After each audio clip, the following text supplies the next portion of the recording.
Hi, Cece. Welcome to week 16 of your timeline. We're starting a new age, a new section of the timeline called the Age of Industry. This era is also known as the Industrial Revolution. However, since historians disagree on the exact date that the Industrial Revolution started, Cece's being very wise to just call the whole era the Age of Industry.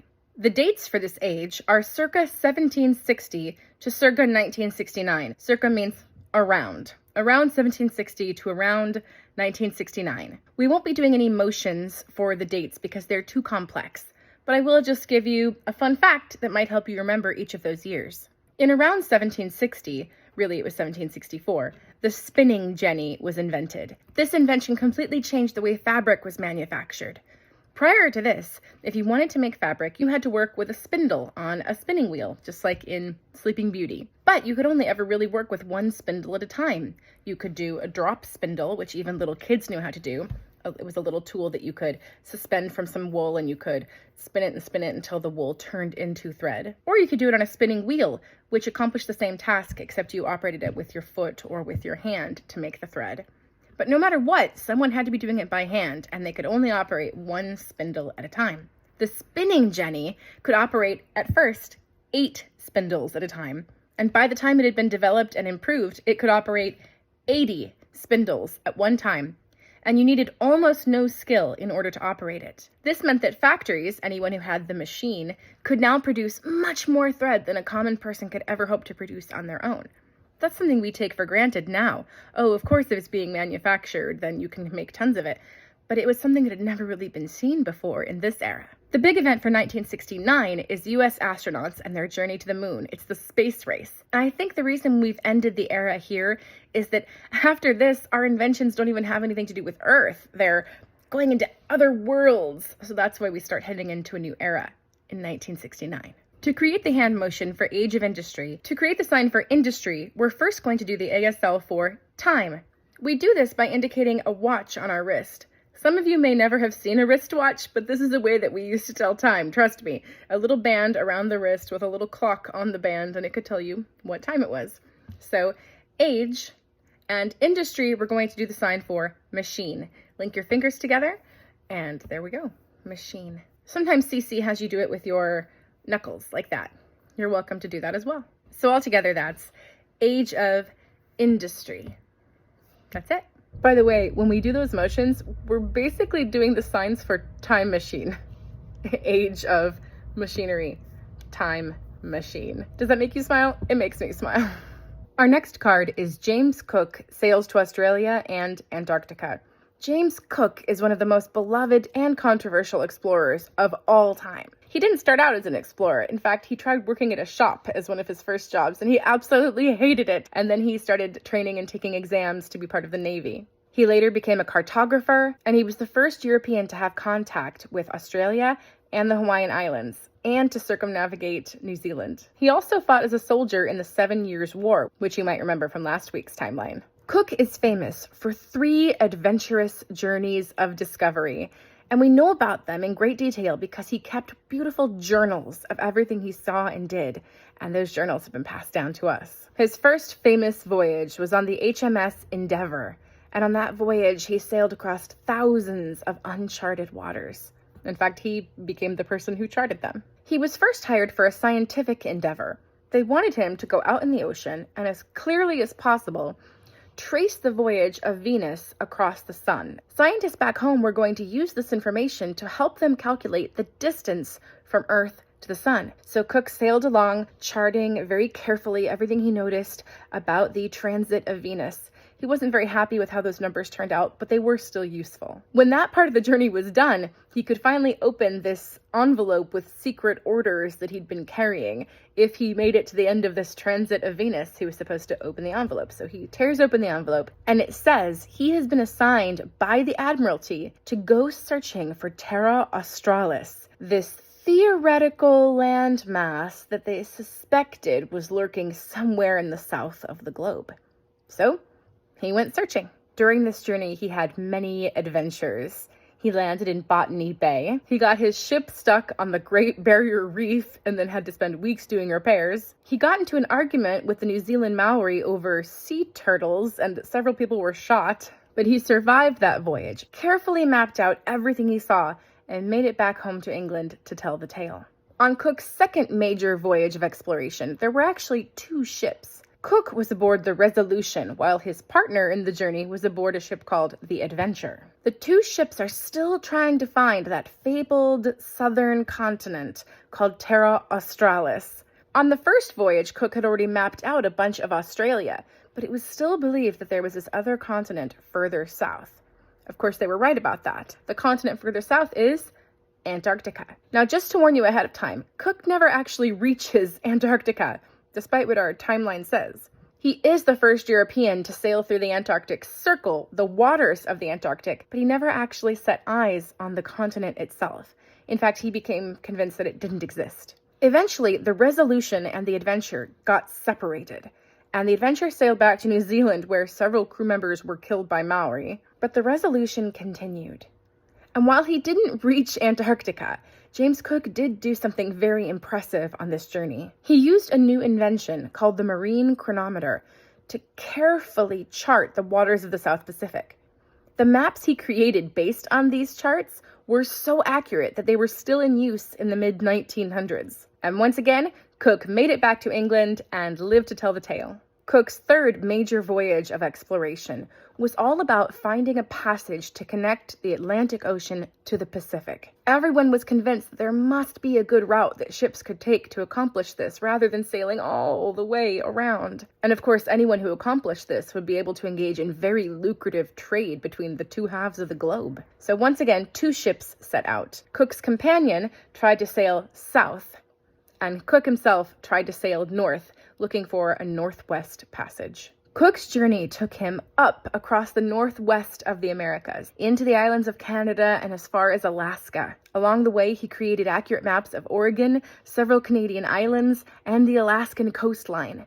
However, try as he might, he could not find the northwest passage. He kept getting stuck in the ice. He would go as far as he could, get stuck, turn back, try again. Eventually, he had to turn back, and he brought his ship to Hawaii. This is where he does not live to tell the tale.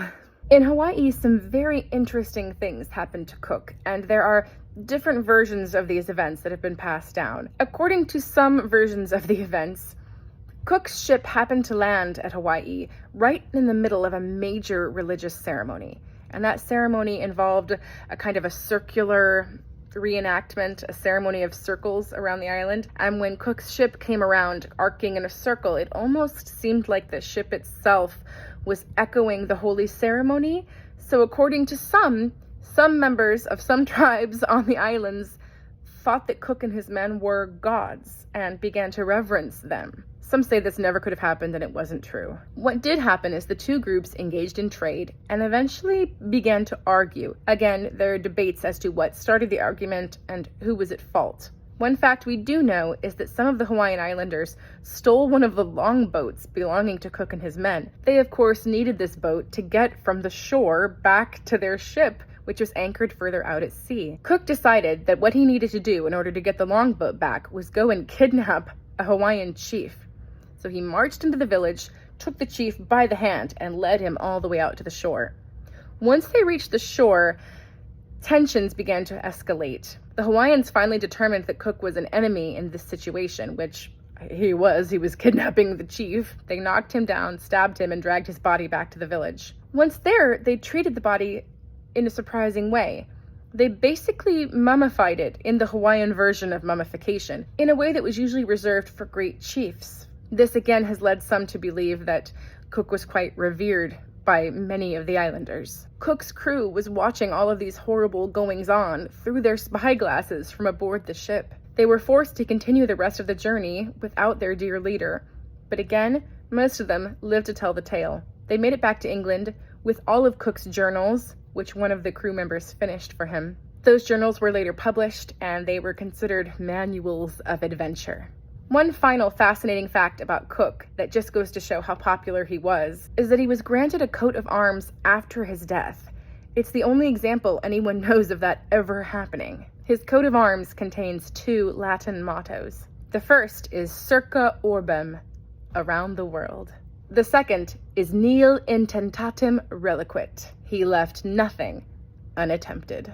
To create the sign for this card, there are lots of options out there. I'm not crazy about signing the initials James Cook. First of all, we have a lot of C's in the timeline, and secondly, it doesn't give you any information that isn't already there in the song. I also don't want to give you sails in this way because we just recently used that for another C, Columbus. So instead, we're going to do the ASL for boat.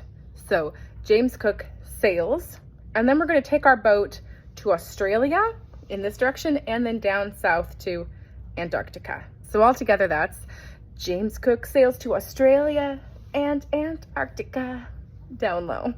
Hopefully you could see that.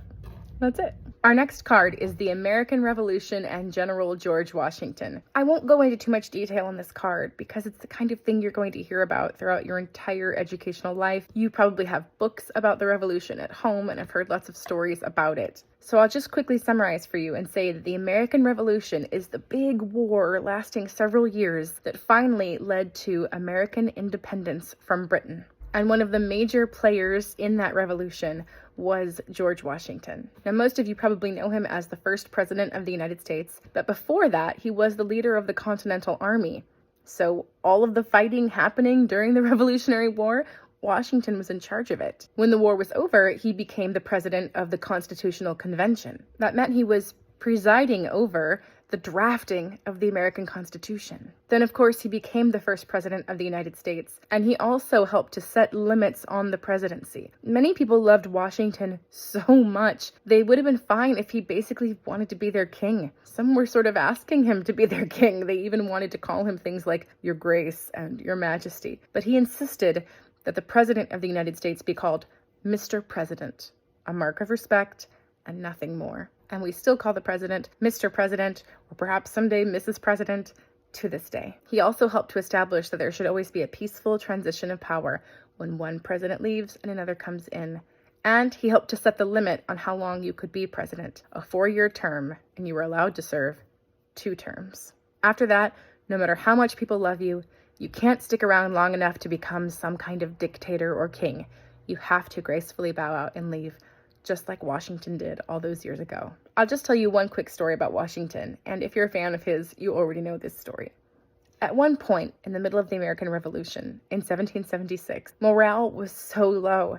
The weather had been horrible, the British had captured one of the American generals, they'd had several victories, the Congress wasn't sending Washington the supplies and the money he needed. It really wasn't looking good for the Continental Army. In fact, they'd been forced to retreat across the Delaware River.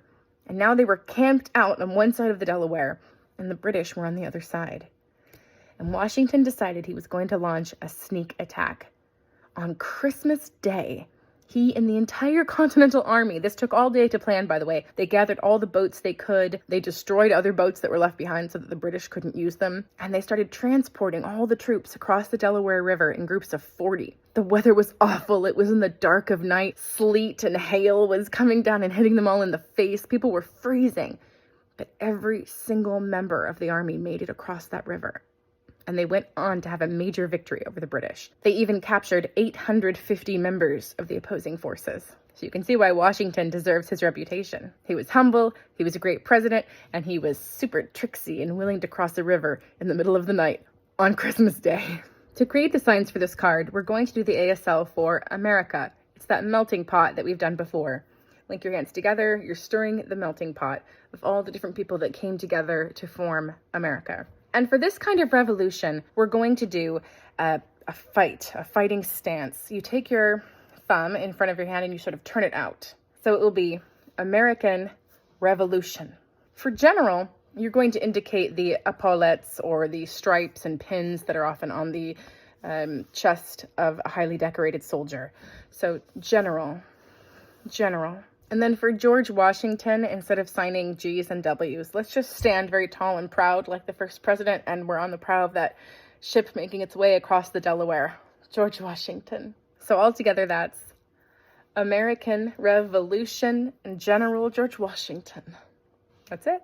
Next, we have Madison's Constitution and the Bill of Rights. James Madison was our fourth president. He was, in fact, president during the War of 1812. But before that, perhaps what he's most known for is not that he served as president, but that he helped to write the Constitution and the Bill of Rights. For a long time, it was no certain thing that America was going to have a constitution. All of the original colonies and then all of the original states couldn't necessarily agree on what was most important and how we should govern ourselves. Each state wanted to be able to set their own laws. So the idea of having this one document that sort of said what everyone had to do and outlined the rules that everyone had to follow really went against some people's beliefs. So a really long, intense, and intellectual debate ensued over whether we should be sort of federalist. Should we have a federal government? Should we have a constitution that lays out what everyone should do, or should we not? And the people who really supported having the constitution and everyone agreeing to the same rules, those were called the Federalists.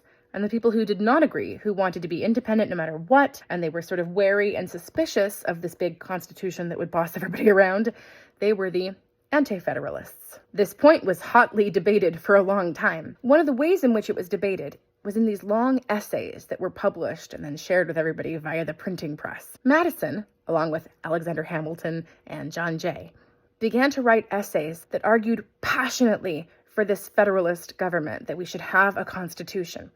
He was so persuasive that some say he's basically the reason the Federalists won, and he's the reason we have a constitution today. All of those essays that Madison and his friends were publishing are now known as the Federalist Papers. Now, Madison didn't write the Constitution entirely by himself. He wrote much of it, but many, many voices contributed. And when people called him the father of the Constitution or the writer of the Constitution, he had a really humble response. He said, "It was not the offspring of a single brain, but the work of many heads and many hands." Madison in particular, they said, was sort of shriveled and looked like he was barely alive, and he was very much an intellectual. He went to Princeton. He was a fantastic debater and writer, but he was sort of shriveled and had a very small presence. But his wife, Dolly, had all this personality, and she sort of ran the White House, and everybody loved her. So they loved what Madison wrote. They didn't necessarily love hanging out with him. So let that be an inspiration to socially awkward writers everywhere. Now, aside from advocating for the Constitution itself, for this Federalist government, Madison had many other causes that were dear to his heart, and he advocated just as passionately for these. One of them was religious freedom. Again and again, he fought to have wording in the documents of various bodies that would indicate that you were allowed to practice any religion you wanted. He was also very nervous about tyranny, or what would happen if we just had plain old majority rule, and he wanted more rational heads to prevail and not to just have a mob decide what we were going to do as a country.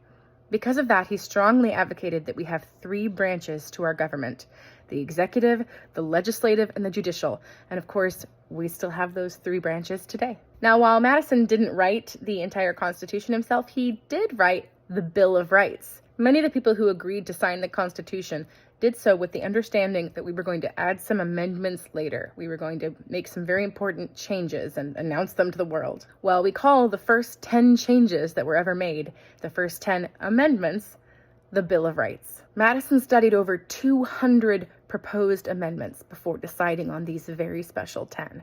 Although I will give a little shout out to my girl, Mercy Otis Warren, who published anonymously all her thoughts about the amendments she thought should exist, and many of her ideas ended up in the Bill of Rights. So let's really quickly look at these 10 things in the Bill of Rights. I won't read them all to you. I'll try not to bore you, but let's give a quick summary. They're so important. Have you read them? Can you name them?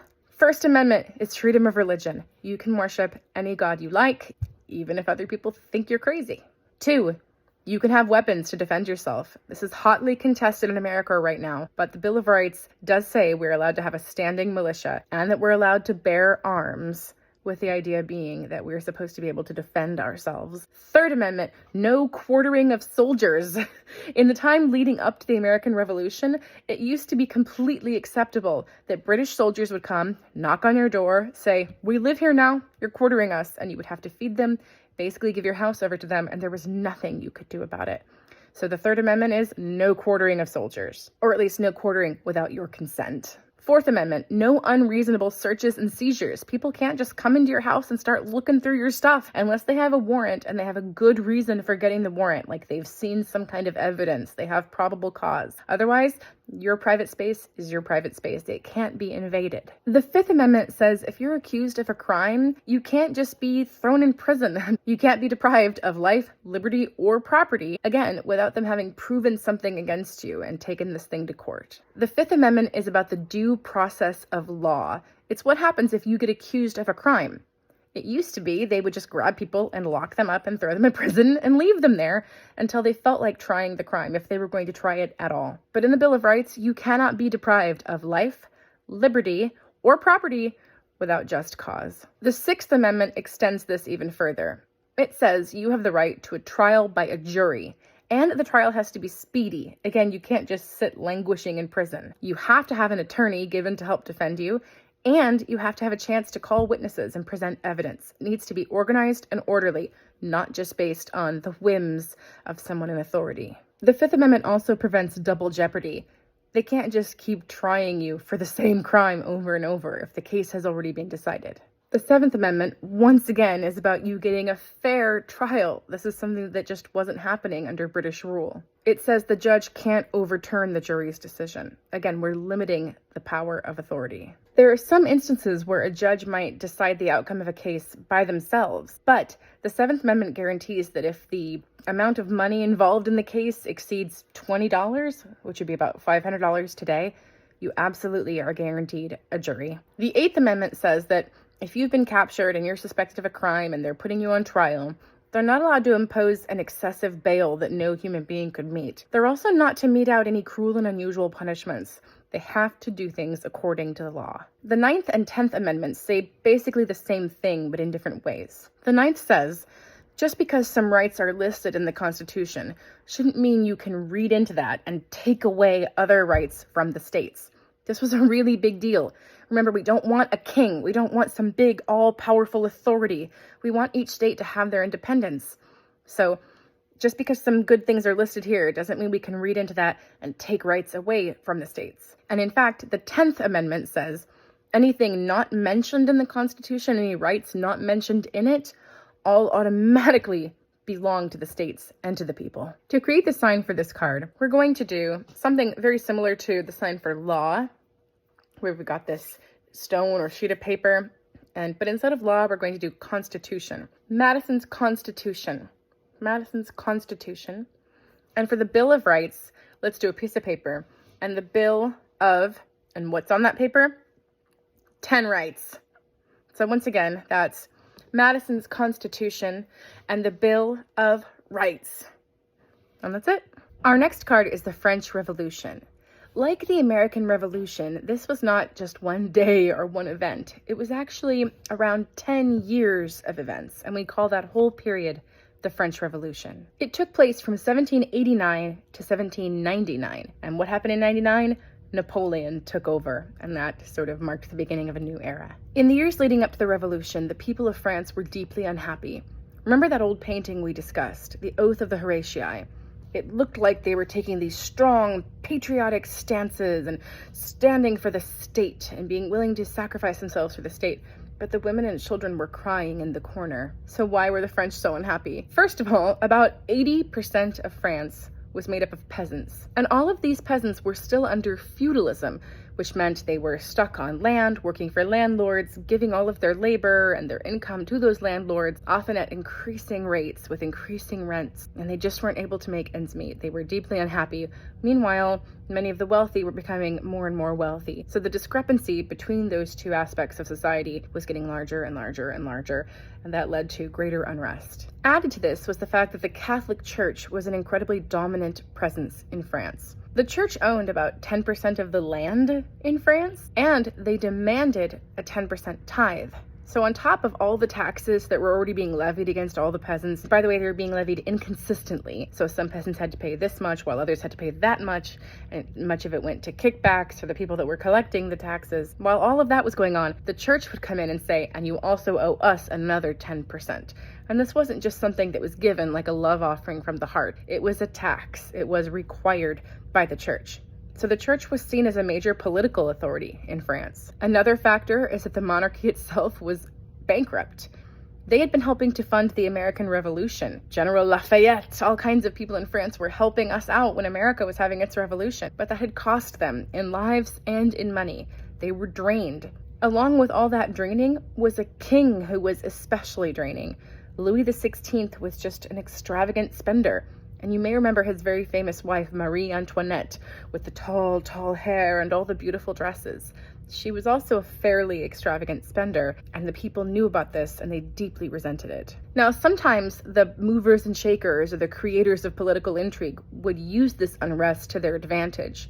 One example of that is the affair of the diamond necklace. This is a big story surrounding Marie Antoinette. Now, according to the story, they had ordered this huge, amazing diamond necklace to be made by the royal jewelers. And once it was made, they refused to pay for it and buy it, so the jewelers nearly went bankrupt. The people were very angry at Marie Antoinette for not buying this necklace and for letting other people suffer for her excess. Now, the only problem with that story is that it never happened.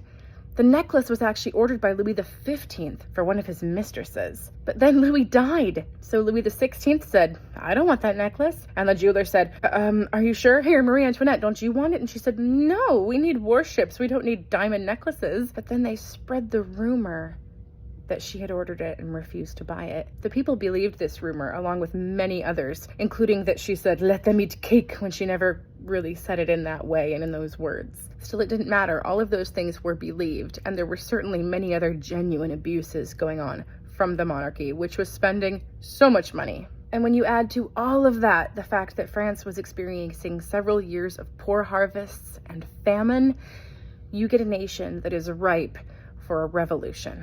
Added to this was the fact that whenever people tried to speak out or bring about change, whenever they spoke against the monarchy, those people were sometimes captured and then imprisoned in this fortress called the Bastille, which acted as a political prison. The people wanted these imprisonments to stop. Probably the first major event that we can say is officially part of the French Revolution is the storming of the Bastille. Hundreds of French citizens stormed the gates, took over this political prison I'd mentioned, and freed the 7 political prisoners that had been housed there. This storming of the Bastille happened on July 14th, and every year, people around the world still celebrate Bastille Day on that day, because it was a day when the people finally took control for themselves. Again, the revolution lasted 10 years, and we don't have time to get into everything that was accomplished and everything that happened, but I'll give you a few of the quick highlights. One of the major things the revolutionaries accomplished was to abolish feudalism, this idea that peasants are stuck under landlords who literally lord it over them and run their lives and take their money. That was ended. They also took control of the Catholic Church. They seized its lands and said, you are basically a political entity, and you're a political entity that we don't want anymore, so we're taking your lands and your power away. And by the way, you can't demand taxes from us in the form of tithes. While they were at it, they declared that all taxes were illegal. Just got rid of them. And just like in America, they created a constitution and a Bill of Rights. Their first constitution had a very special name. It was a Declaration on the Rights of Man. And one more very big thing that the revolutionaries accomplished was that they abolished the monarchy. France would no longer have a king and queen, and they did this by first deposing the king, but then beheading him, along with his wife, Marie Antoinette. Now, this brings us to a particularly gory aspect of the French Revolution. All wars are violent, all wars involve death, but the French Revolution in particular was a bloody one. In fact, a whole period within the French Revolution is known as the Reign of Terror. The people who had risen through the ranks, the revolutionaries, who were now the big speakers and who were in power, began to put systems in place that allowed for the easy taking of human life. Firstly, they had what's become a famous symbol of the French Revolution, the guillotine. It was a large chopping device, and it could behead a person very quickly. And this meant they could kill people quickly. And they did. Anyone who was declared a political enemy, an enemy of freedom, or an enemy of the people was arrested. This led to about 300,000 arrests. And of course, it also led to the airing of personal grievances. Just like in the Salem witch trials or during the Spanish Inquisition, you could accuse anyone you wanted. You could accuse someone who had offended you, who wasn't making good sale with you the way you wanted. And one especially horrible aspect of this system is that enemies of the people were not permitted to defend themselves. They weren't given a trial, no jury, no one could speak in their defense, no witnesses were called. Basically, the court would just decide, if you're an enemy of the people, you get no trial, and now we will kill you. We know for certain that around 16,000 people were executed by the guillotine, but then another 40,000 died, either from starvation or from being imprisoned while they awaited their non-trial, their decision by the committee. By whatever means it happened, another 40,000 people died. At the peak of the Reign of Terror, 26 people a day were being executed just in Paris alone. Now, I've shared, of course, the darkest and goriest aspects of the revolution, but ultimately it was the revolution that led to modern-day France, the fact that they have a president and a constitution, and that the people are free and not under the authority of a dictator. As one little final closing point, if you are a fan of the Dickens novel A Tale of Two Cities, it is set during the French Revolution. And it's a fantastic book. I absolutely recommend it. Please read it. To create the sign for this card, we're first going to do France. We'll take an F in ASL and just give it sort of a flick. France. French. And for revolution, we'll use the same signal we used for American Revolution, which is this fist kind of turned out. Turned out. So altogether, that's French Revolution. And that's it. Our next card is the Second Great Awakening. It's very similar to the First Great Awakening in that there is this sweeping of religious fervor. However, while the First Great Awakening was happening all around the world at the same time, or at least in much of Europe, many different countries in Europe and the US, the Second Great Awakening is primarily happening in the US. We're talking Kentucky, Tennessee, Ohio, Indiana, and many parts of New York. The movement often depended on traveling preachers called circuit riders who would ride out to the frontier or to these remote towns and preach to all the people there. They'd gather many people in the community to them, in particular women. The majority of converts during the Second Great Awakening were women. I mentioned that during the First Great Awakening, the Protestant religion in America split into segments. We got the Presbyterians, the Methodists, and the Baptists. Well, in this period of history, those split apart even further, and we get two new factions. We get the Adventists and the Latter-day Saints, or you might know them as the Mormons. I mentioned those itinerant preachers that would come in preaching fiery, passionate sermons. There was one region in New York that had so many sermons preached and so many circuit riders and so many visits and so many tent revivals that it became known as the Burnt District. So for a while that meant it was on fire for God. It was so on fire that it was burned. Later, the same nickname came to mean that they were sort of burnt out on religion in that area. One of the prominent beliefs to emerge out of the Second Great Awakening is the concept of postmillennialism. Some people believe this today and others do not. Basically, the idea behind postmillennialism, or after the 1,000 years-ism, is that there's a verse in Revelation 20 that talks about Christ coming and there being this 1,000-year period, this golden age.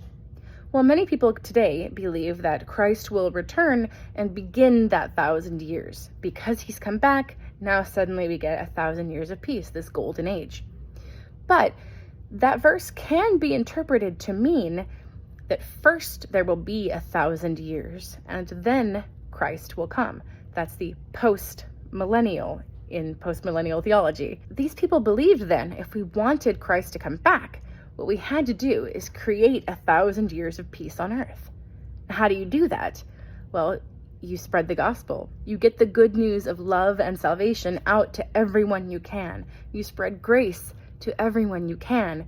That's how you bring about 1,000 years of the golden age and ultimately the return of Christ. So the idea behind postmillennial theology is that Christ came in the first century, planted all the seeds we needed, started his church, and has stepped back and is waiting for us to honor the Great Commission, do the work that he gave us, basically make peace on earth. I'll tell you what I see as the biggest negative and the biggest positive of the Second Great Awakening.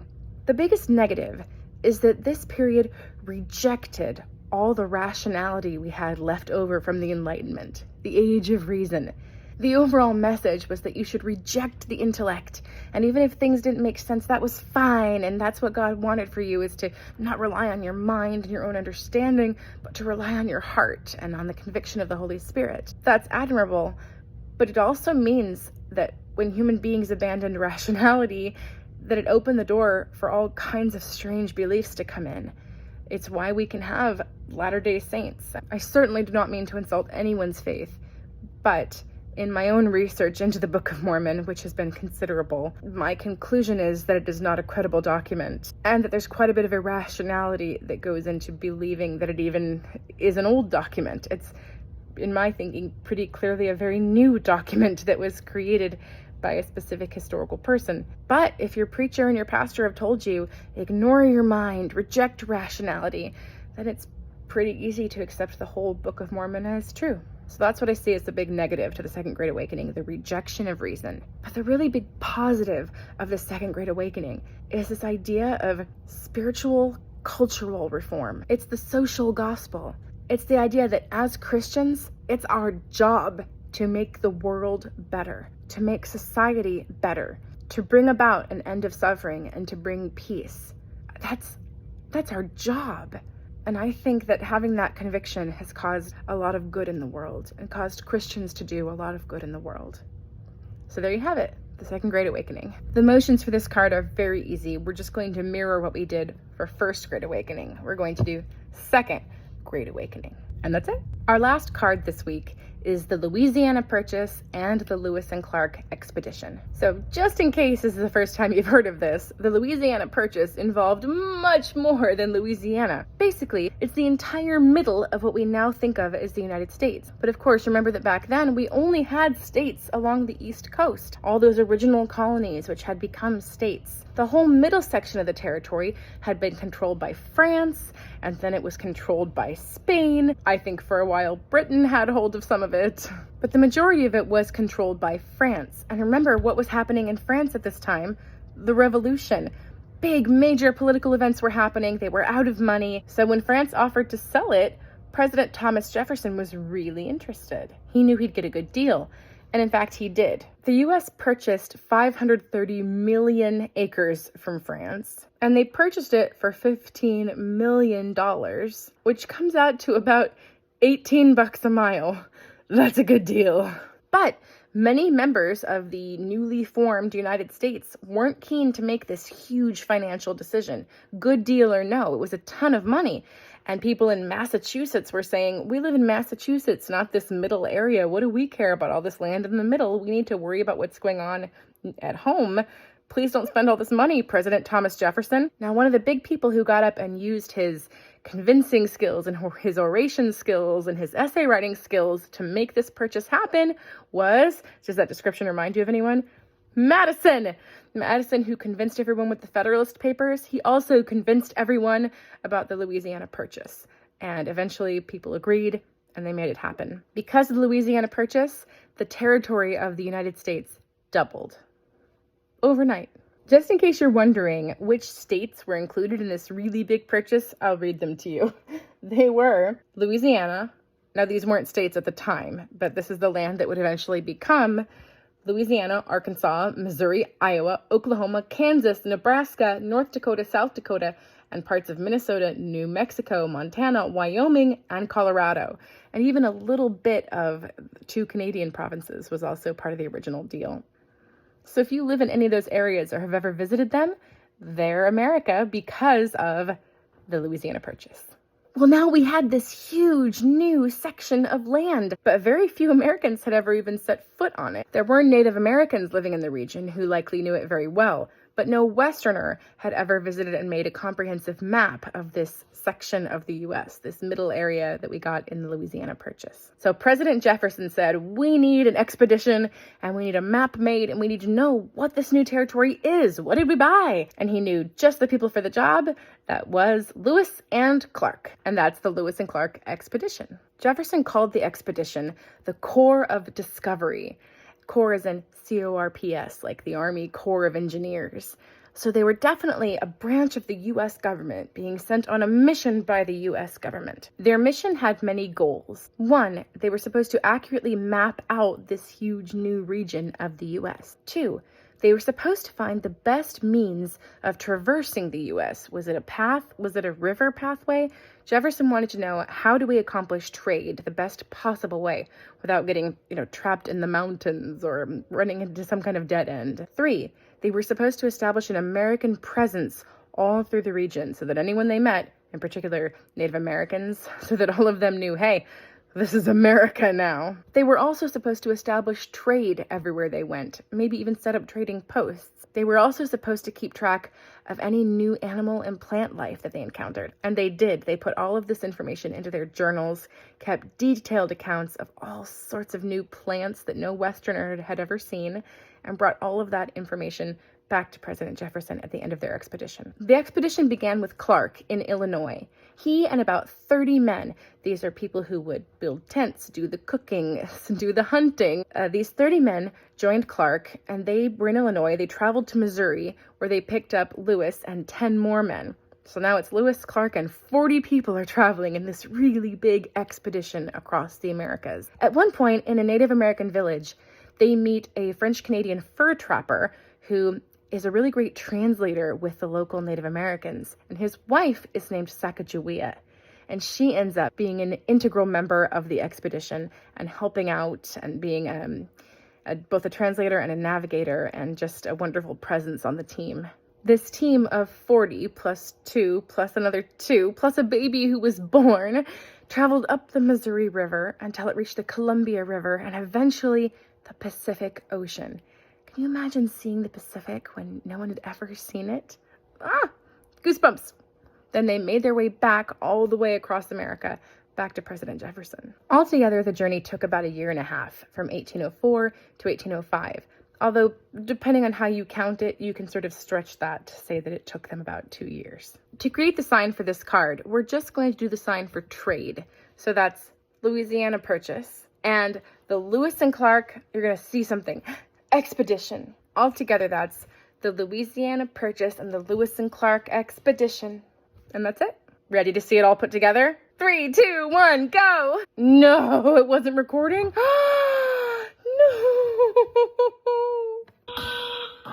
Age of industry, circa 1760 to circa 1969. James Cook sails to Australia and Antarctica. American Revolution and General George Washington. Madison's Constitution and the Bill of Rights. French Revolution, Second Great Awakening. Louisiana Purchase and Lewis and Clark Expedition. Napoleon crowned Emperor of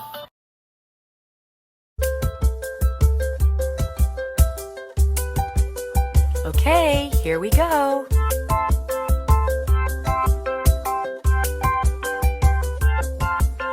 Timeline, this is my timeline. Timeline, this is my timeline. Timeline, timeline.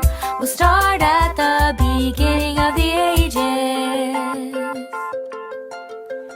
Age of ancient empires. Creation to circa 450 AD. Creation and the fall. The flood and the Tower of Babel. Mesopotamia and Sumer Egyptians. 3000 BC, 3000 BC. Indus River Valley Civilization, Minoans and Mycenaeans. 7 wonders of the ancient world. Patriarchs of Israel. 2000 BC, 2000 BC. Hittites and Canaanites, Kush, Assyrians, Babylonians, China, Shang Dynasty, Hinduism in India, Phoenicians and the alphabet, Mesoamerica, Israelite Exodus and desert wandering, Israelite conquest and judges, Greek Dark Ages, Israel's united.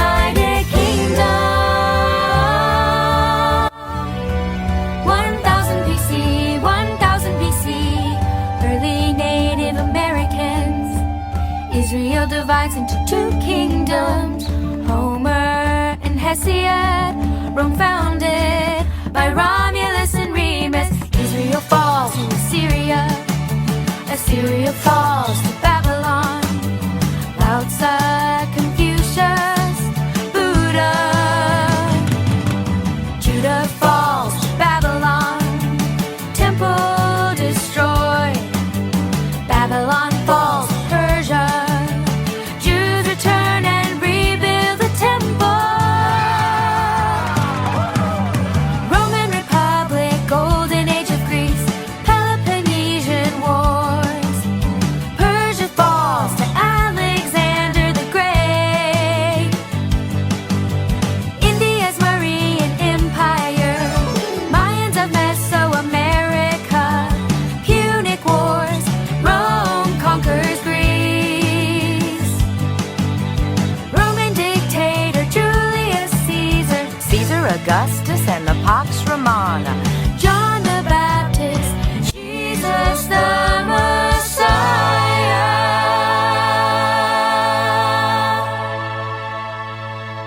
Year 1 AD, year 1 AD, year 1 AD. Pentecost and the early church. Persecution spreads the gospel. Herod's temple destroyed by Titus. Diocletian divides the Roman Empire. Constantine legalizes Christianity. India's Gupta dynasty. Council of Nicaea, Augustine of Hippo. Jerome completes the Vulgate, Visigoths at Rome.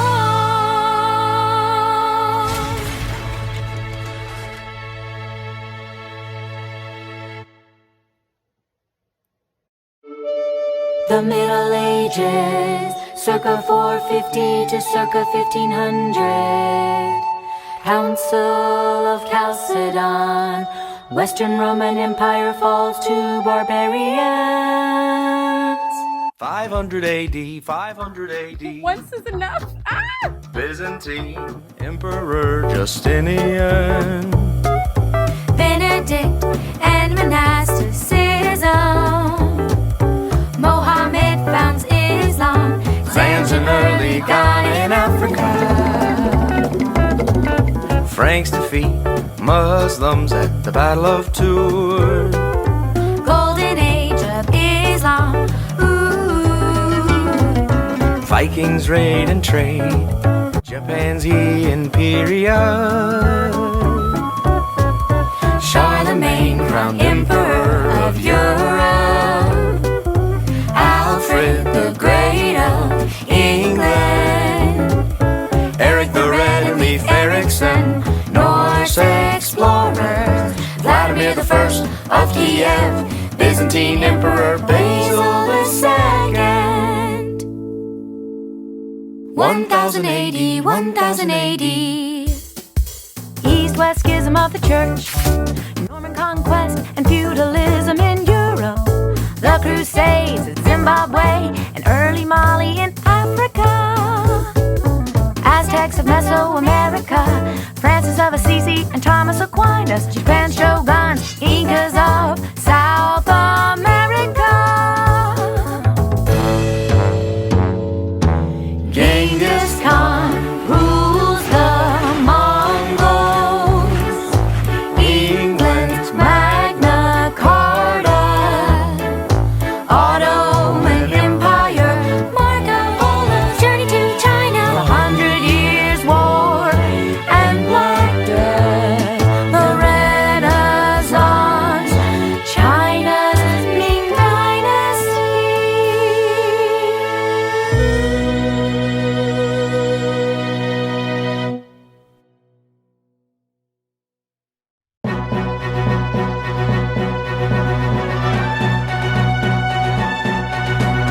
Age of exploration, circa 1400 to circa 1600. Prince Henry founds School of Navigation, slave trade in Africa. Gutenberg's printing press, Songhai in Africa. Tsar Ivan the Great of Russia, the Spanish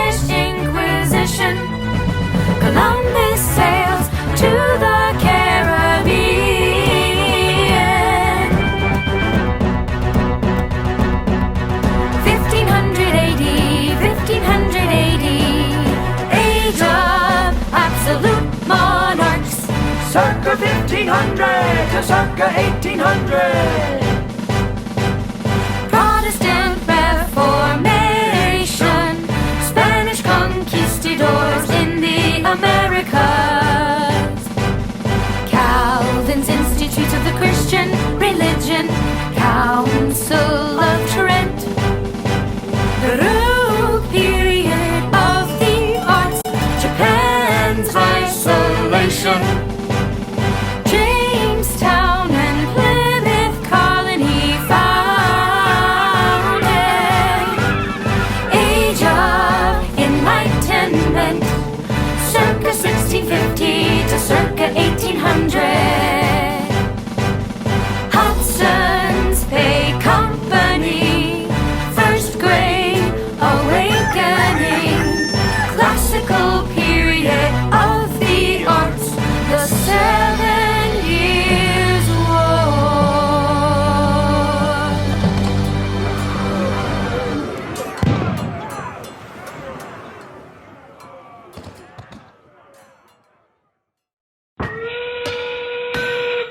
Age of Industry, circa 1760 to circa 1969. James Cook sails to Australia and Antarctica. American Revolution and General George Washington. Madison's Constitution and the Bill of Rights. French Revolution, Second Great Awakening. Louisiana Purchase and Lewis and Clark Expedition. Napoleon crowned Emperor of France. Liberation of South America. The War of 1812, the Missouri Compromise. Immigrants flock to America. The Monroe Doctrine, romantic period of the arts. Cherokee Trail of Tears, U.S. westward expansion. Marx publishes the Communist Manifesto. The Compromise of 1850 and the Dred Scott Decision. U.S. restores trade with Japan. British Queen Victoria's rule over India. Darwin publishes The Origin of Species. Lincoln's War between the states, reconstruction of the southern states, dominion of Canada. Otto von Bismarck unifies Germany. Wars in Africa, the Spanish-American War. The Progressive Era, Australia becomes a commonwealth. Mexican Revolution, World War I and President Wilson. Lenin and the Bolshevik Revolution in Russia. U.S. evangelist Billy Graham. Modern period of the arts. The Great Depression and the New Deal. World War II and President Franklin D. Roosevelt. Stalin of the USSR and the Katyn Massacre. The United Nations formed. The Cold War. Gandhi and India's independence. Jewish state established. Mao and communist victory in China. North Atlantic Treaty Organization. The Korean War. Martin Luther King Jr. and the Civil Rights Movement. Jim and Elizabeth Elliot, missionaries to Ecuador, the Antarctic Treaty, the Vietnam War. U.S. astronauts walk on the moon. On the LNP. Yeah. Age of Information and Globalization, circa 1970 to the present. Watergate, President Nixon crisis or of war. Fall of communism in Eastern Europe. European Union formed. Apartheid abolished.